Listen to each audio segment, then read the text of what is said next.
Yes, hello everyone. Welcome to this live.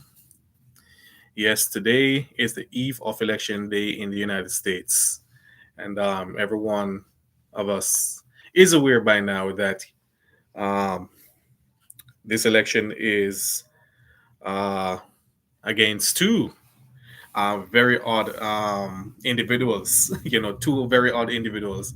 And when I say odd, I don't mean it in any negative way, but we all are aware of the two candidates in terms of um, Vice President Kamala Harris, the current Vice President Kamala Harris, and former President Donald Trump.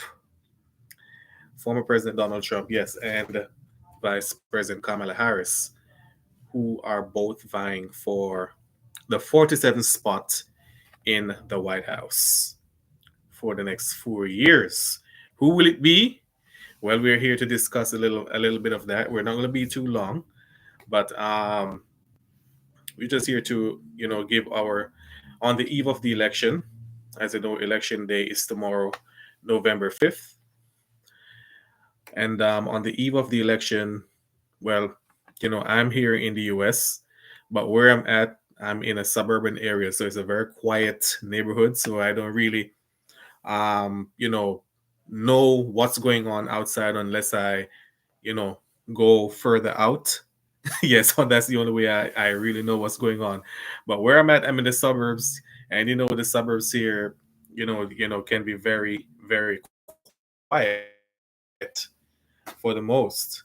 So I don't really know exactly what's going on, in person. I can only see what's happening on the news, but because I can only see what's happening on the news. But I mean, typical American neighborhoods, especially in the suburbs, tend to be very quiet. So you're not gonna see anything unless you get into your car and go to the mall or downtown or somewhere, like that. But once you're out in the next, once you're out in the sticks, or should I call this the sticks? Sticks is normally referred to country. But once you're out in the suburbs away from the central city, yeah, it's normally quiet. Yes. So before we go into today's debacle over the 2024 presidential election campaign, I mean, both candidates are out campaigning in various parts of the country. I think last night Kamala Harris was in Pennsylvania, and the latest endorsement. Well, she's been getting a lot of endorsement from a lot of superstars, Hollywood actors, singers, and the latest one that she got endorsement from was Alicia Keys. Yeah, one of my favorite singers of all times. She got endorsement from Alicia Keys last night in Pennsylvania. I think Donald Trump made a stop in Michigan. So these battleground states, which are known as swing states, and every election there is a swing state. There are swing states.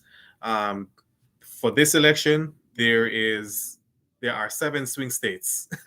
Let me see if I can remember them. North Carolina, Georgia, yeah, Georgia won. North Carolina, Pennsylvania, Michigan, Wisconsin. That's five. Arizona and Nevada. So these are the swing states in which you know will will decide the 2024 presidential election, which will decide who become POTUS number 47. Yes, so the swing states, so they are really, really, moving their campaign very hard in these swing states, especially in Pennsylvania and Michigan. These are the two states which I see, um, you know, they are really, really focusing on. I've lived in one of these states. Right now, I'm currently living in a swing state. I'm currently living in one of the swing states, certainly. But I've lived in Michigan before, so in the Detroit area. So I'm acquainted with, with Metro Detroit. Um, and I think Macomb County, which is a suburb of Detroit to the north. So Macomb County uh, has different cities like Southfield. Yes, I'm acquainted with Southfield. It's just on the outskirts of Detroit, just above what they call the avenues. There, the avenues are streets. 8 Mile Road. Yes, 8 Mile Road in Detroit. So you have 8 Mile Road stretching across east to west. On the north side, there's Macomb County, and on the south side, there is Wayne County, where Detroit is. South of Detroit, you have Dearborn. So Dearborn is where here they talk about a lot, especially when it comes to the Arab community. Dearborn is home to the largest Arabic American community. That's home to the largest number of Arabs in the United States. Dearborn, that's a suburb of Detroit. So these are places where a lot of the votes, will be decided for Michigan. And Michigan, which has been a swing state for I think the last two presidential elections in 2020 it was a swing state, and I think also in 2016. And Donald Trump won Michigan in 2016. I don't remember if he won it in 2020, but I know he won it in 2016. Another state which is highly anticipated to, which is a swing state and which a number of attention is also neighboring Wisconsin. Neighboring Wisconsin, which I think Donald Trump won it both in 2016 and 2020, if I'm corrected. I know it he won it in 2016, but I'm not so sure about 2020. Yes. So these are some of the states in which they're really, really focusing on um, you know, getting into it. And we can talk about the other swing states. Pennsylvania.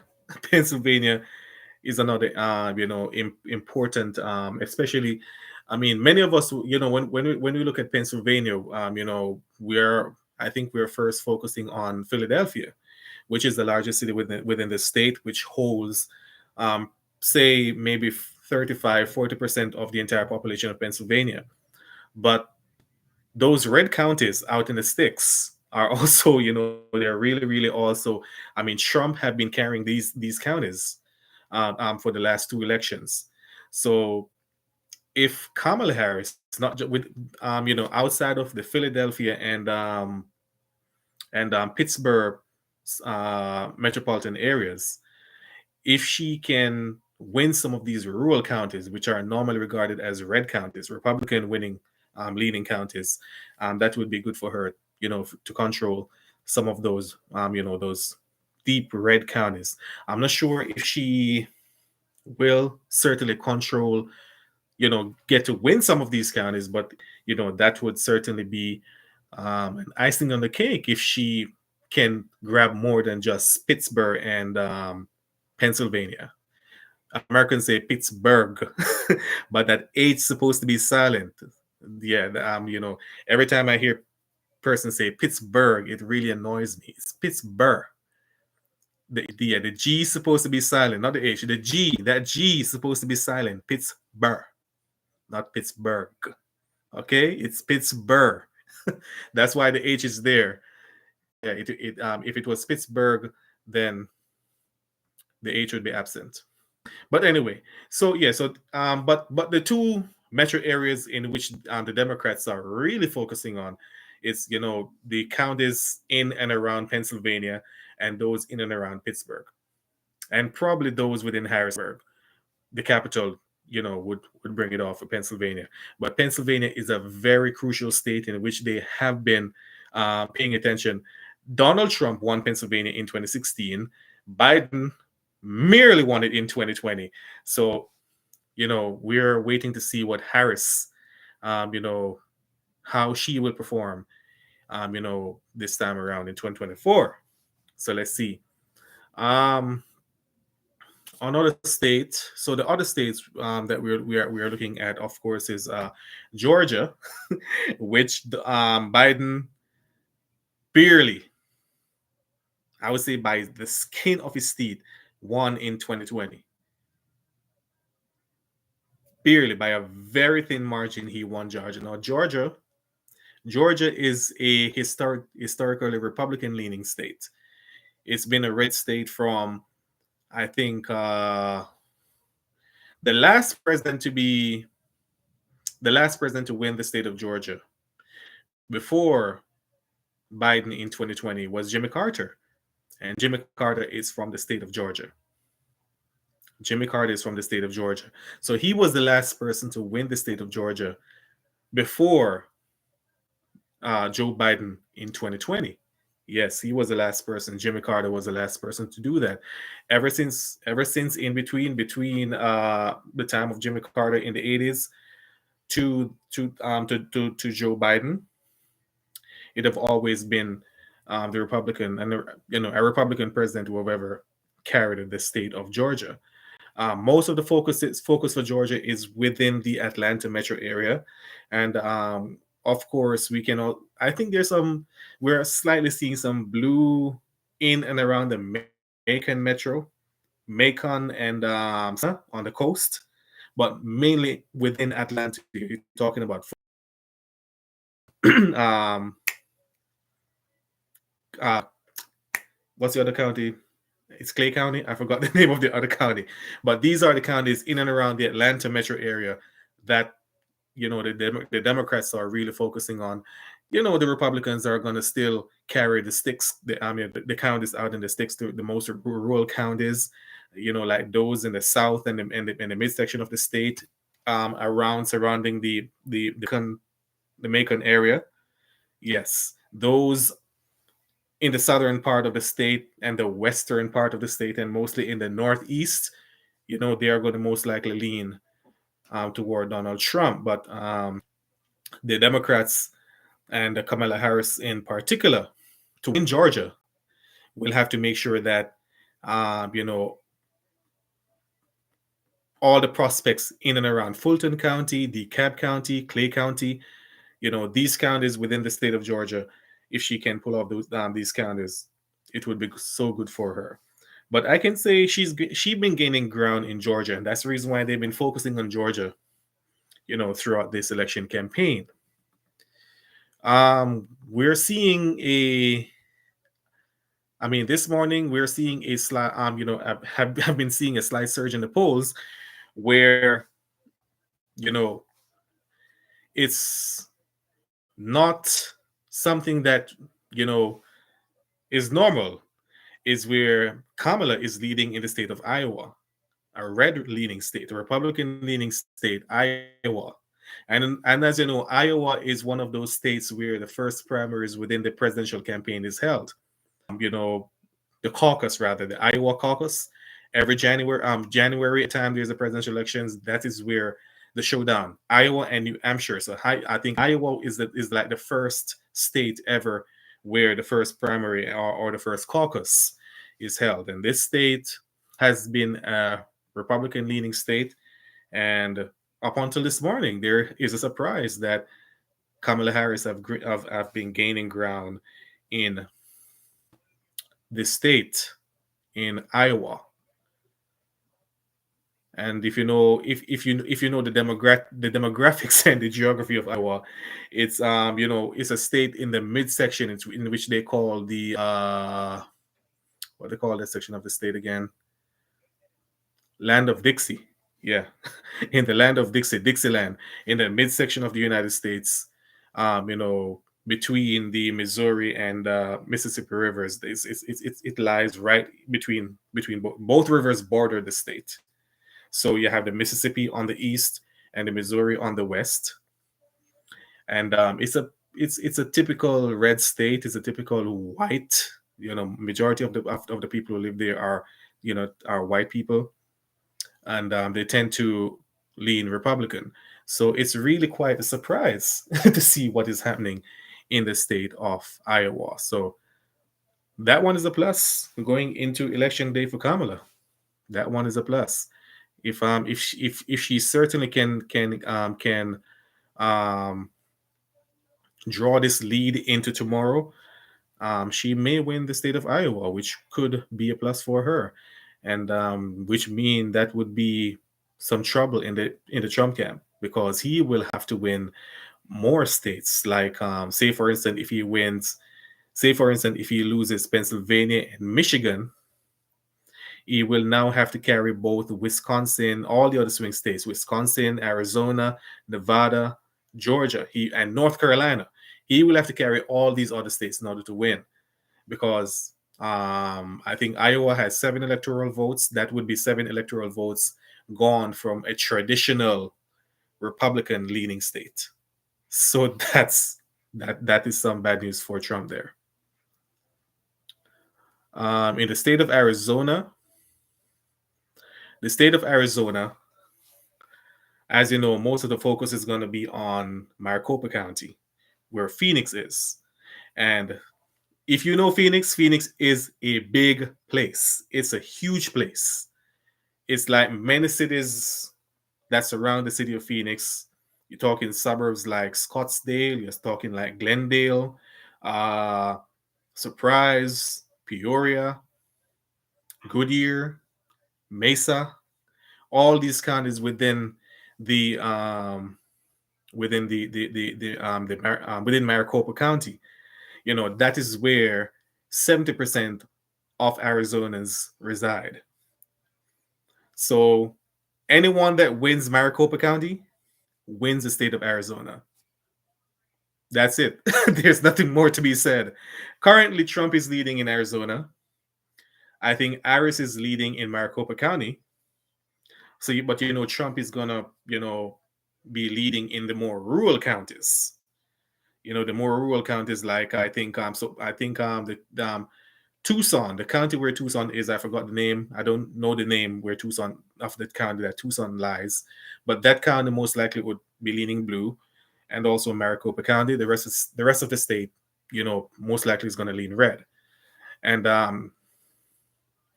the rural part of the state, as you know, Arizona is like one of those states that is known for um, to have sovereign tribe nations, nations of sovereign tribes, nations of sovereign tribes, such as the Navajo nation, the Navajo people, the Gila people, and all these different native sovereign people. You know, here there's a lot of Navajo. You know, up there in the northeastern part of the state, near to the Grand Canyon, is the Navajo Nation.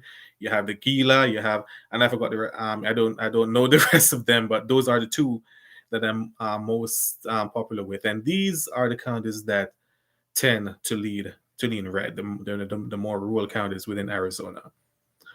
Now moving over to its neighbor, just to the northwest, Nevada. Nevada is really Clark County, where Las Vegas is. Nevada is Clark County, where Las Vegas is. Majority of the population of the state of Nevada lives within the Las Vegas metropolitan region. So you're talking about Las Vegas itself. You're talking about Henderson.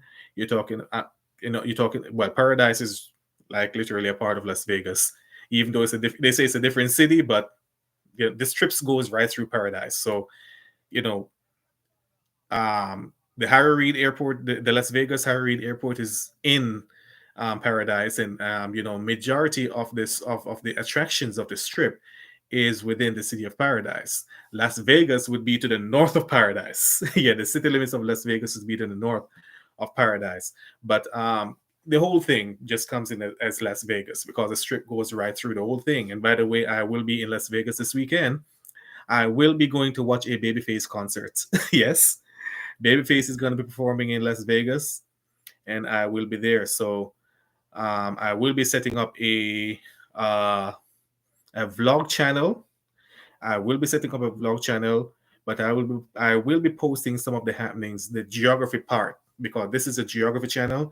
So when it comes to the geography aspects of Las Vegas and the state of Nevada in general, I will be posting some of it on here so you can see what it is like over there in, they call it Sin City. Well, yes, but I will certainly be in Las Vegas this weekend. And also to see what's happening. Well, that would be post the election. So, we'll see what happened post the election, how the scene will be over there after the election. So Nevada is Clark County, Clark County, Las Vegas Metro. The rest of the state, the county in the northwest where Carson City, the capital, is, over in the northwest where Carson City and Reno is. Those are the counties that most likely would lean blue. Outside of those two counties is going to be solid red. Now we're heading back east and we're heading to North Carolina. North Carolina, this is a state that I've tried to understand for. Yeah, it's a complicated state. North Carolina tends to be a complicated state because we know a lot of North Carolina has been getting a lot of residents, especially from the Northeast, from heavy blue New York. People from the Northeast, from New York, from Connecticut, New Jersey. These are normally people who move or migrate to the state of North Carolina. Um, but in past presidential elections, North Carolina still seem to lean red. But it's a purple state. It is a purple state, but I think it's still not purple enough to go for Harris. It's not purple enough to go for Harris. It's still not purple enough. And based on what we're seeing been happening on the campaign trail, we can see where both candidates, especially Kamala Harris, has been focusing more on states like Pennsylvania and Michigan, which are the two most crucial of all these battleground states. Pennsylvania and Michigan. It really comes down to these two states.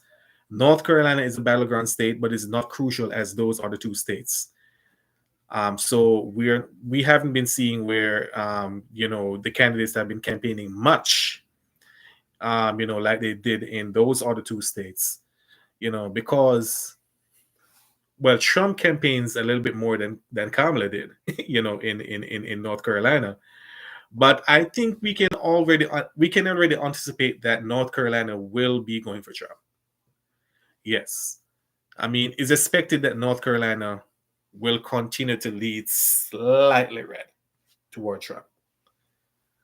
Yeah, it's expected that. So we are predicting that North Carolina certainly will go for Trump. So yeah, so those are my predictions. But if you look at the geography of North Carolina and the demographics, within the Charlotte metropolitan area, then up in the north you have Raleigh Durham. In the west you have Asheville, which is most likely going to be leaning red. Within that metro, that area up in the mountains, especially with what they experienced this past September with Hurricane Helene. I'm sure a lot of persons are very angry at this administration of I wouldn't say disappointing them, but maybe their classification as not being there for them. The response was not quick enough. The recovery was not efficient enough. So I know a lot of persons within the Asheville, North Carolina area is pretty much angry at the Biden-Harris administration. So this area has been a red. They have leaned red in past presidential elections, so we're still expecting them to lean even more red. So I think for the Democrats, for Kamala and the Democrats, they would have to put their focus mostly in the midsection part of the state. The states where around Charlotte, around Raleigh Durham, and around should I put Fayetteville? Yeah, Fayetteville could also be a part of it. I would not put Wilmington because those places tend to lean red as well over on the Wilmington coast. So the midsection of the state, Raleigh Durham, Charlotte, Fayetteville. If those three metros can pull it off for Harris, then Harris would take North Carolina. But I don't see that because they still have the eastern section to think about and the western section, which most likely will be leaning red. So I'm predicting that Donald Trump is going to win the state of North Carolina. For Georgia, I'm predicting a Harris win for Georgia. If you look at 2020 and 2021, 2020, when Biden slightly won Georgia, and in 2021, when Raphael Warnock won that seat in the Senate, if you see how the state of Georgia, so it's Georgia is becoming more purple. Yeah, it's moving from that heavily red leaning state and becoming more purple. So more persons have been moving to the state of Georgia, even since the pandemic. A lot of persons from New York, from the Northeast, from the Midwest, they're moving to Georgia. Is one of those states that is gaining population, and most of the persons that are moving from these states are left-leaning individuals, and they are moving into the Atlanta metro. They're moving into the Macon metro, but especially Atlanta. Those counties around Atlanta are seeing a lot of people getting in. So, and the Democrats have been really, really doing well over these past two elections in the 2022 midterms and, of course, the presidential elections of 2020. They have been doing quite well. They have been doing quite well, and I'm also expecting, despite the shenanigans that have been happening with the Biden-Harris administration, concerning the economy and the border wall that the Republicans are more concerned about, that Donald Trump and the Republicans are more concerned about the border, the economy. Despite all of this, when it comes to the Roe versus Wade situation, the Abortion Act and all of these things, I do think that the Democrats are gaining ground within the state of Georgia.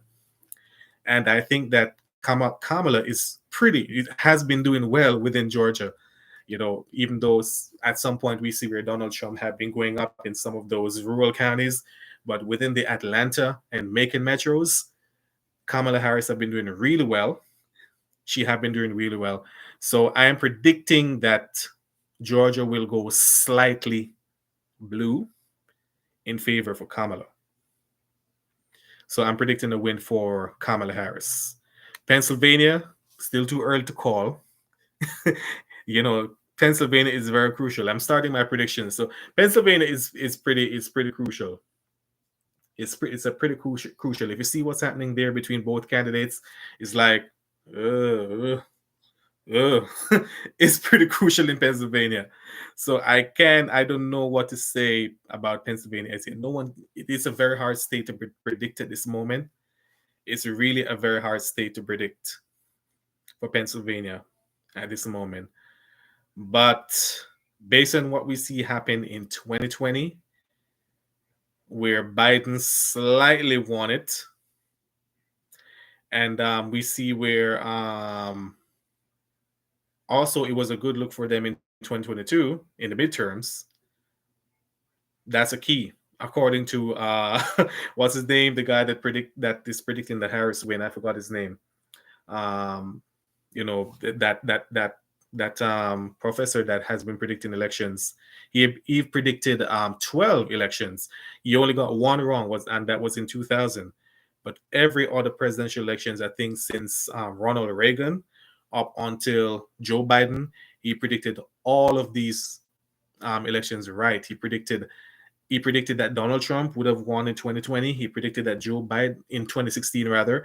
He predicted that Joe Biden would have won in 2020. Alan Lichtman, that's his name. Alan Lichtman predicted that based on his keys, based on some elements that he used to justify everything called the the keys of the elections. He used those keys and he predicted that Harris will win. So let's see if Alan Lichtman will be right about this one. But back to Pennsylvania, I don't know. It's still too sticky. It's too early to call. I don't know. Yeah, based on what have been happening in Pennsylvania, it can go either. It can go either. I do have high hopes for Harris. Based on what based on what we see have been happening on the ground there, and based on the those brutal rhetorics that Donald Trump have been spitting out, especially getting closer to tomorrow. It may go to Harris, but nothing strong as yet. But it may go to Harris. It may. So it's going to be slightly blue for Harris. Michigan, I'm predicting for Harris as well. I'm predicting Michigan for Harris. Wisconsin, Wisconsin. Okay, so if you looked at the looking at the geography of Wisconsin, Madison, the capital in the middle, Democratic stronghold. Milwaukee, Democratic stronghold. Green Bay, yeah, Green Bay flips between red and blue. I think it's a purple area. Yeah, I don't. I'm not. I'm not so much acquainted with the counties within Wisconsin. A matter of fact, it's one of the states that I've never been to as yet. I've never been to the state of Wisconsin, so I really don't know it like that. So I'm just using geography here. Yes, I'm just using uh um yeah, geography knowledge here based on what I know about Wisconsin. So Milwaukee and Wisconsin, Milwaukee and Madison rather. Wisconsin is a state that is widely spread out, meaning that it's not a very um it's not a very diverse state. It is not a very in terms of population, the density is not that high. It's widely spread out. So it's also it's really hard to tell who will carry Wisconsin. I'm going to say Trump. And the reason being that Trump had carried Wisconsin in 2016. Let me check if he carried it in 2020. I'm not sure. But I'm just going to give Wisconsin to Donald Trump. I'm going to give it to Trump. Yeah, I'm going to give Wisconsin to Donald Trump.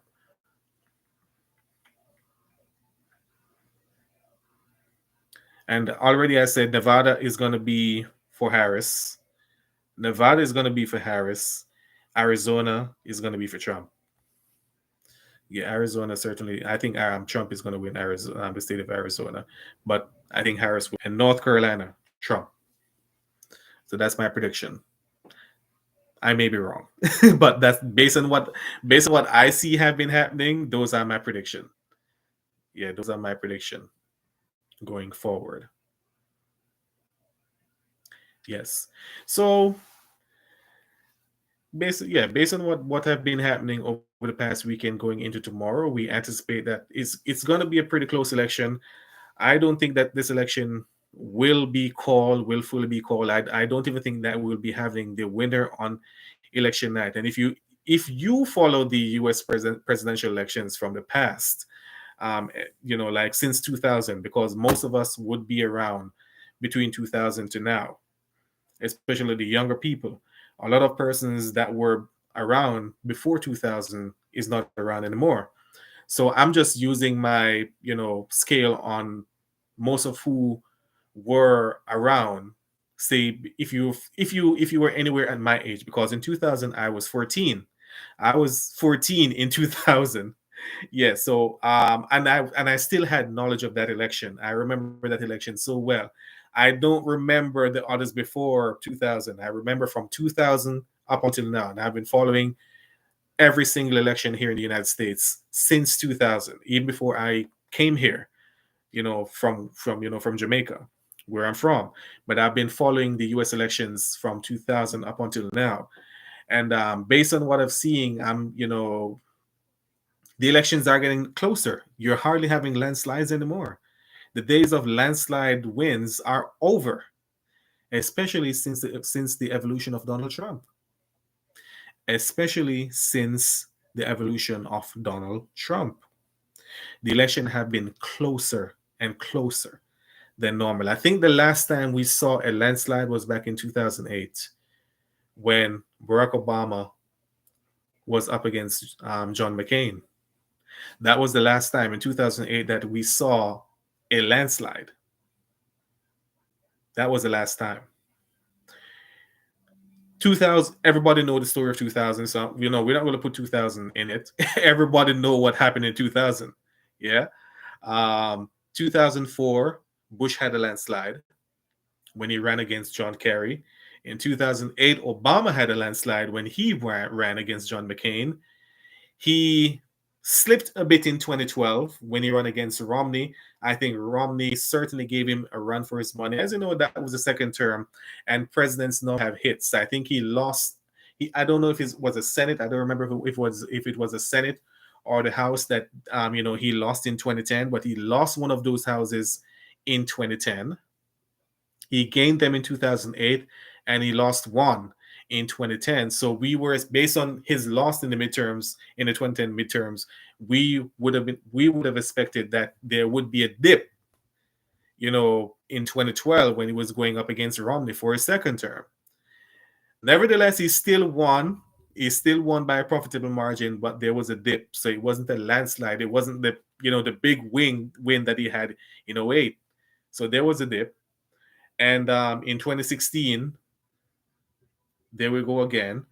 In 2016, so 2012, so 2008. So going back to 2008, that was the last time that we saw a landslide in a presidential election. That was the last time. Between 2012 to now, or let me say 2020, between 2012, those three elections, 2012, 2016, and 2020, have been very close. Very, very close. I remember when Biden won, when the election of 2020, Biden didn't officially got the win until about 3 days later, 3 days after the election. So these elections are getting even closer, and it would not be surprising if we saw an even closer election in 2024. It would not be a surprise if we saw an upset in 2024. I'll be right back. Don't move.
All right, so I'm back.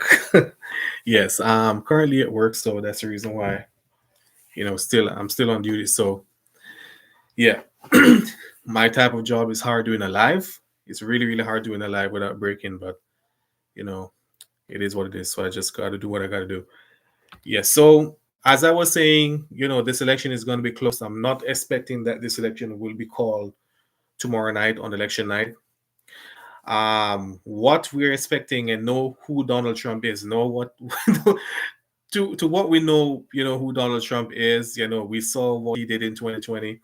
I'm predicting that Donald Trump. Okay, what's gonna happen because most of the mail-in votes would have already been in, but normally the votes that they start to count first are those that were casted on election day. And if you saw what happened in 2020, most of those who voted on election day are mostly Republicans, and those who voted before tend to be Democrats. So what will happen is that the election day votes will be counted first before the mail-in votes. Those will be the ones who will be counted first, and we're expecting that the Republicans will be leaning, maybe will be winning some of the red states, some of the well-known traditional red states. States like I'm predicting that states like say the more rural states like Kansas, the Wyoming, the Kansases, the Oklahoma, Nebraska, um, Montana. These states will be called as probably early as 8 p.m. Eastern time. 8 p.m. Eastern. These states will be called somewhere, even if they're within the Pacific or Mountain time zones, like Montana, who is in the Mountain time zone.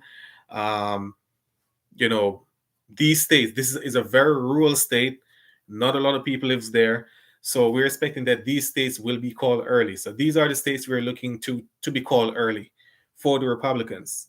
Okay, so for the Republicans, say by about 9 o'clock they should be well over 100 uh, electoral votes. The Republicans should be well over 100 electoral votes by 9 p.m.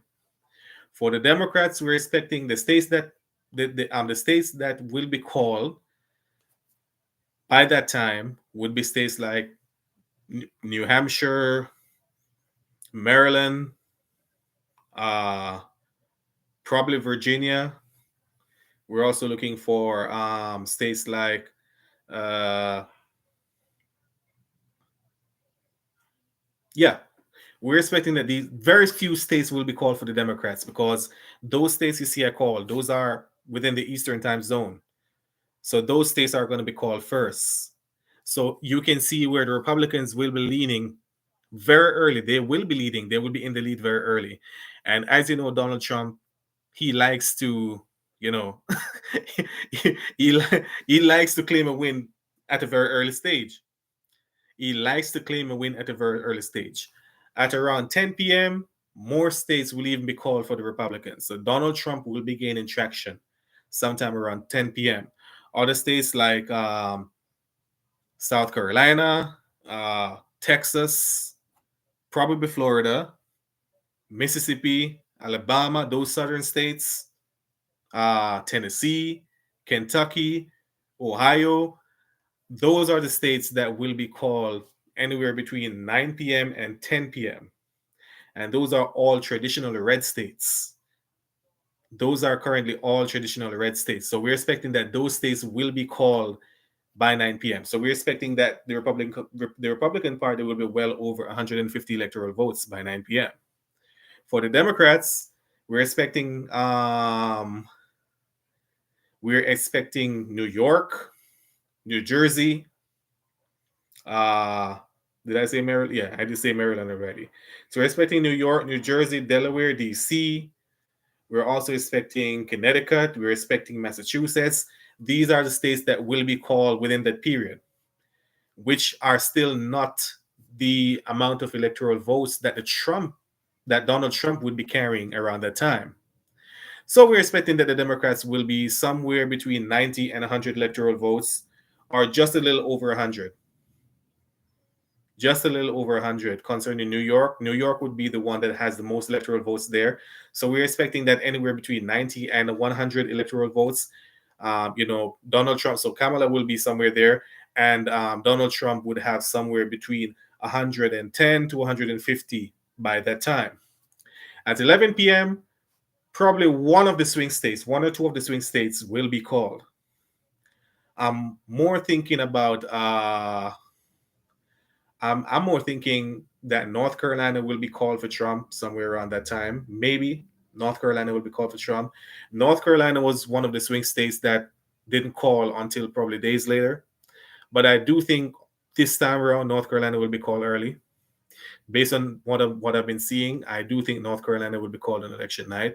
I'm also looking for Donald Trump. I'm also looking for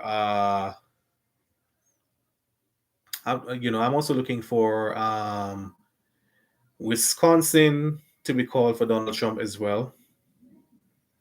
Yes, I'm also looking for Wisconsin to be called for Donald Trump, which would clearly now give him a path to the 27, to the 200. So he would be well on his way to 200 electoral votes now.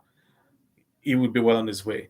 For the Democrats, I'm expecting that probably Nevada will be called anywhere between 10 and 11.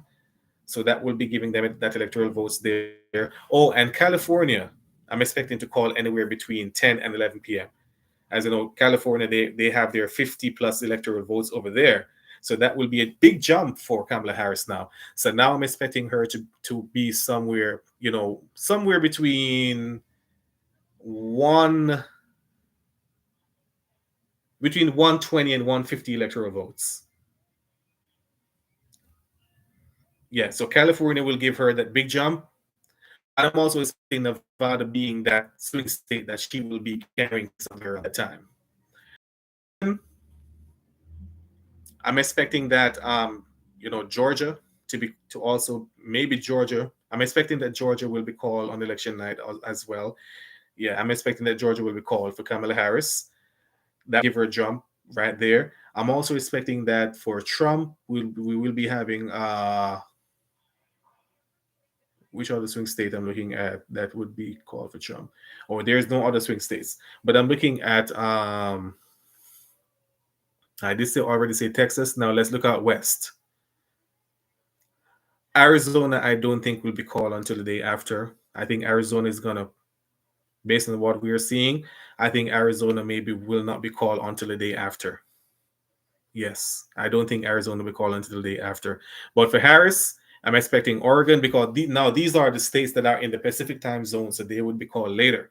As the votes would be taking longer to count in these states, so their votes would not coming until hours later, probably, you know, anytime between 11 and after 12 a.m. into the wee hours of the morning that we're expecting that these states will be called.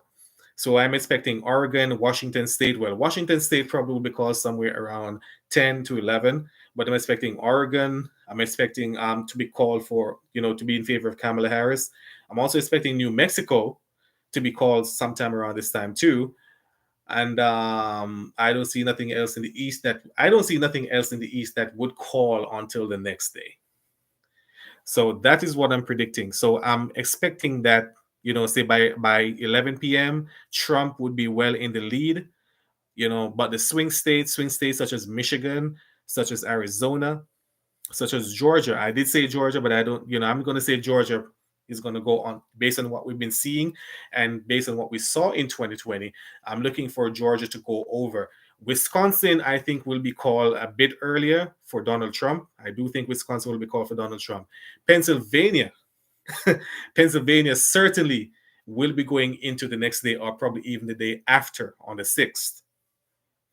So that is what we're expecting. So on election night, it's going to be a very close one. Very close. As I said before, between we're expecting that Donald Trump will start winning the traditional red states anywhere between 9 straight up until 11. There will be a dip, and then we'll start seeing the surge of Harris when California and all the traditional blue states, California, New York, Washington State, um, all these states, with very heavy electoral votes, with high number of electoral votes being called, and we're also expecting that, Texas, and most of the southern states would have already been called for Donald Trump. So we on 11 p.m. on election night, we're predicting that Donald Trump will have and somewhere between 200 and 200 and should I say 250? Between 200 and 240 electoral votes. I'm expecting that Donald Trump will be carrying 200, somewhere between 200 and 250 electoral votes. And I'm expecting that Harris will somewhere be in that same number, between 200 and probably 249, somewhere there. I'm expecting that Donald Trump will be leading up until 11 p.m. until we see more of the swing states start coming in the day after, the wee hours of the morning. That is what we're predicting. That's what we're predicting. But in the end, after all the votes are counted, maybe Kamala Harris will come out as the next president, based on Alan Lichtman's prediction, and we're seeing where Kamala Harris is slightly ahead in the polls. That's how it's going to be on election night. That's what we're predicting. So it's going to be a very interesting one. If you are watching this video and on this live right now, and if you're going to vote, if you're already voted, let us know who you voted for. And if you're going to vote, let us know who you will be voting for. If you'll be going out to vote tomorrow, and if you will not be voting, let us know why you'll not be voting. I mean, there are many reasons why a lot of persons are up until this moment still undecided who they will be voting for. But let us know, who will it be? Will it be Kamala Harris, Vice President, or Donald Trump, former president? Let us know. So we will be doing another live tomorrow, election night. I will be doing a live tomorrow. We will be following this election. We certainly will be following this election. I certainly will be doing a live tomorrow to see what's happening on election night. Election night coverage tomorrow night. Election night in the USA. Live. Right here on Geographer Joe Wade YouTube. So don't forget to tune in tomorrow night when we go live. Before we go, a lot of things happening. Besides the election campaign, we do have other things that happened over the weekend. We one of the most well known, and everyone would know by now, prominent musician and artist, producer Quincy Jones, the legendary Quincy Jones, passed away yesterday on Sunday at the age of 91. He was 91 when he passed off in Los Angeles. I guess at his home in Los Angeles, he passed away. I'm not sure exactly if he was sick. Well, he probably was sick. I mean, for God's sakes, the man was 91. So probably he was sick. I don't know exactly what's the cause of death is yet, but I probably will have to do some more research and reading on it. But Quincy Jones, the legendary Quincy Jones, passed away at the age of 91. And most persons, one of the most prominent project he's known for is, co-producing the Thriller album with Michael Jackson. So Michael Jackson's legendary Thriller album, Quincy Jones had a big part to play in that album. When I think of Quincy Jones, one of the first songs that came to my mind, or the first song that comes to my mind, is "Tomorrow." "Tomorrow, I Better You, I Better Me" by Tevin Campbell, and many of us would know that song. When Tevin Campbell, in his childhood form, singing this song, it's a song I really, really love so much. So every time I think of Quincy Jones, this would be the song that would be playing in my mind. Say tomorrow will be a better you, a better me. Mm-mm. Yeah. So that's a song that would come to my mind when I hear about or think of Quincy Jones. Tomorrow, a better you, a better me. In which he was, the engine behind that song. and many others such as Slow Jams by Babyface and Tamia. Give me slow jams and hot romance, rock me with my tenderness, and Secret Garden with Chaka Khan, El DeBarge, James Ingram, and who else it was, and Barry White. Secret Garden. I can sing. My voice is just not prepared for it at this moment. But Secret Garden. Some of these are some of the great works that Quincy Jones was behind back in the days. So a great man he was. A great man he was. Someone who is highly respected, multi Grammy awarded winner as well. Highly, and many other awards along with it too. One of the best producers in yesteryear's R&B, Quincy Jones. Great man he was. So he passed on yesterday. Another great had another great has left us, guys. All the greats are leaving us, and I'm hoping that the new artists that are there now, even though it doesn't seem like they are, but I really do hope that they are, carrying on the legacy. And that's the reason why I like when I hear artists sampling some of these songs of these, greats from back in the days. I like the sampling. I like when they're sampling their work. I really do.